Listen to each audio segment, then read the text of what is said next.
Welcome to the sanctuary. I'm Kyle. And I'm here to tell you, Never be afraid to step into The pleasure den of the absurd. Here is my review of the Rolling Stones' Hackney Diamonds. My initial feeling about this album when I first heard it was one of lament and disappointment and surprise.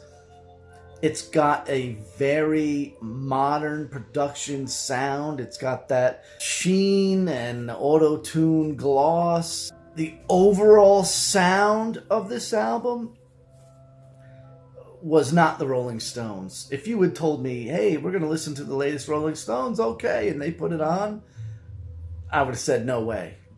Maybe Mick Jagger solo, but this is not the Stones. I listened to it the next day, took notes, and it was a different listening experience. Part of it started growing on me a little bit more. I'm trying to be objective in listening to this, and I'm like, okay, so I accepted the fact that they went with this modern sound. I gave this CD a third listen right before filming this video. And I have to admit, the album has grown on me. I'm a little bit more familiar with it. The album opens up with Angry. This song was a good opener. It was the lead-off single. The production sheen is there, but it's not overwhelming. Got me interested, and it sounds like the Stones. So, hey, not bad, not bad. So that's why it was a good, solid opener. Track 2 is Get Close with Elton John. This is a pretty good song, although I have to say that the production lends it to being more of a Mick Jagger solo song than the Stones. Track 3, Depending on You. A pretty good song. Kind of reminiscent of Moonlight Mile. It's got the orchestra at the end. It's reminiscent of other Stone songs. It was okay. Track 4, Bite My Head Off with Paul McCartney.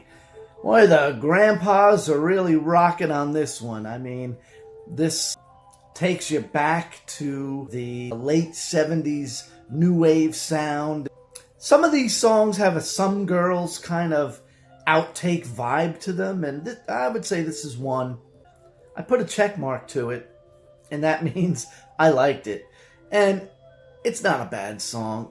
Is it the greatest thing? No, but I'll take it over some of the others because it sounds more like the Stones than some of the other tracks that came before it on this CD. Next up, Whole Wide World. This is sort of ZZ Top meets the Rolling Stones with a television theme song chorus. That's all I can say about it, really.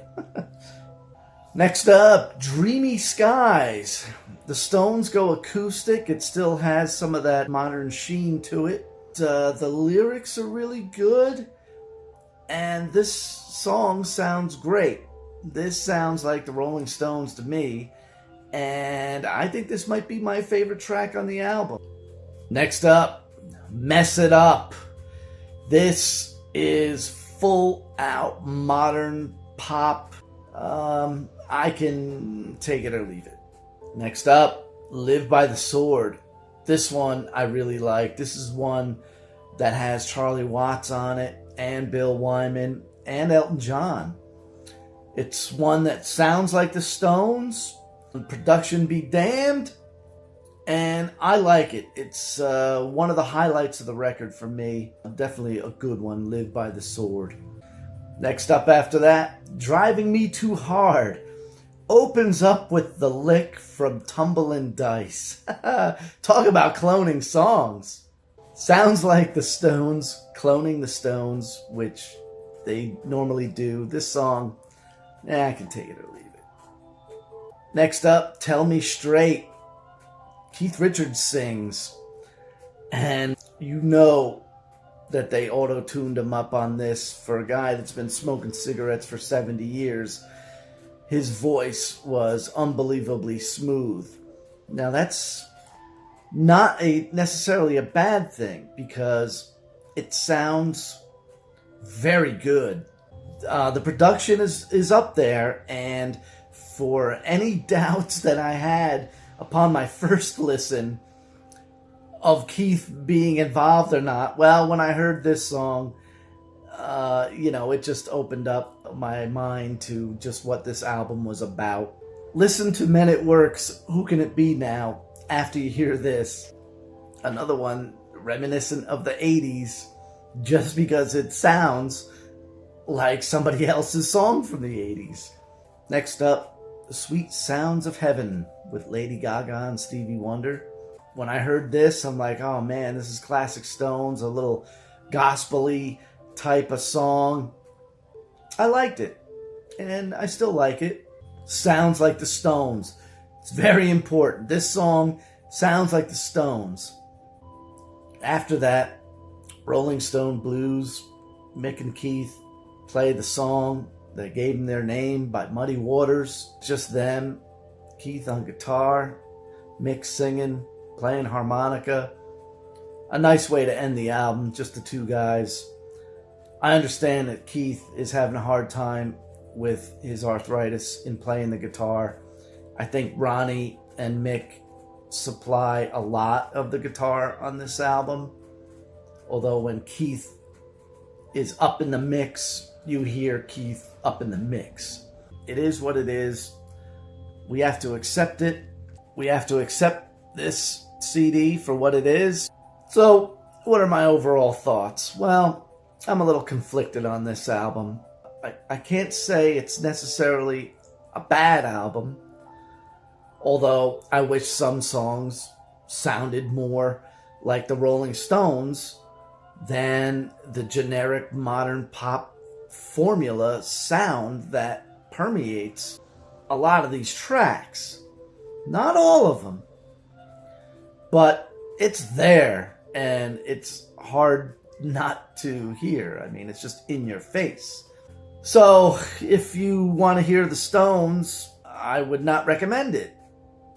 But if you don't mind the Stones entering the 21st century like this, well, you're going to enjoy it. That's the only way I can put it. Will I get this for myself? That's a question only fate can answer. But that's the way it is. Brian, I hope you enjoyed this video. I hope everybody else out there enjoys what's going on. If you really like what we do, subscribe to the channel. Like, comment, share, subscribe. You know what to do. You're on YouTube. And with that, I want to thank you for watching. More new videos are coming. More new videos of older videos, all chopped up and trimmed up for a more enjoyable viewing experience is coming. So, you're just going to have to keep watching the Pleasure Den of the Absurd.